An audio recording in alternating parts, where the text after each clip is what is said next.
Welcome to Tokyosaurus. So what's up in Japan?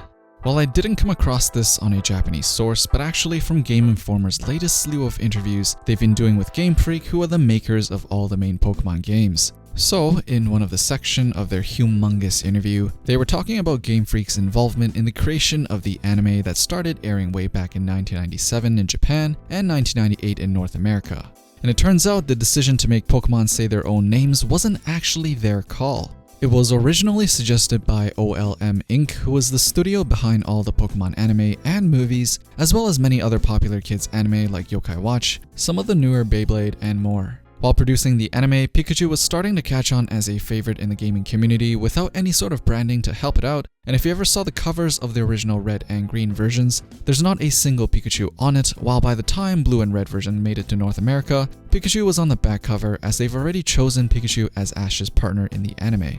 So, what happened? During the production of the anime, they had Pikachu's voice actor do many takes of her saying Pikachu in various cute ways. Game Freak said they weren't so sure it was a good idea to make Pokemon say their own names as a means of communication, but they're happy it worked out fine. Having Pikachu being the face of the brand and the anime was also a decision made by OLM and not Game Freak. And it was because Pikachu was really popular amongst kids at school to talk about, since Pikachu was a hard-to-find Pokemon. OLM is also credited with the creation of Jesse and James and many other anime characters, so we also have them to thanks for that.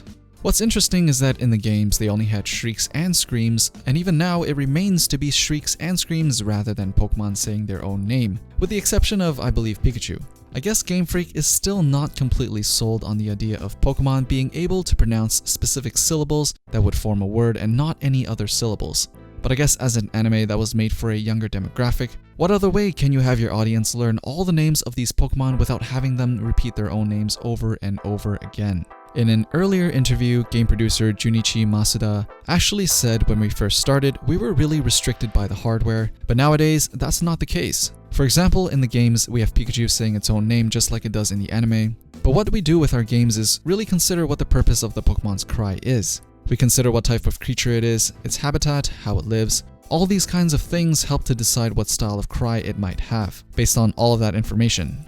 We also have slightly different cries for the same Pokemon, so when you stroke a Pokemon for example, it might have a different tone to its cry because it's feeling happy. When we're designing the main games, exactly what kind of cry we want the Pokemon to have is something we really consider. So what I think he means to say is Pokemon weren't actually meant to say their own names, but have cries and shrieks instead like real animals or monsters.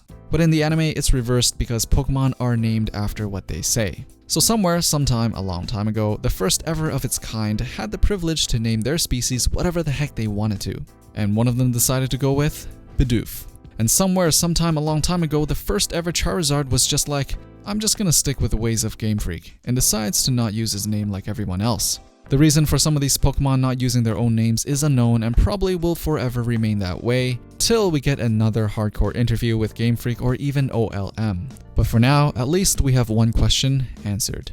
Anyways, which one do you prefer? Pokemon that say their own names like the way they did in the anime? Or Pokemon that uses cries and shrieks like in the game or like real animals? As usual, let me know down in the comments below.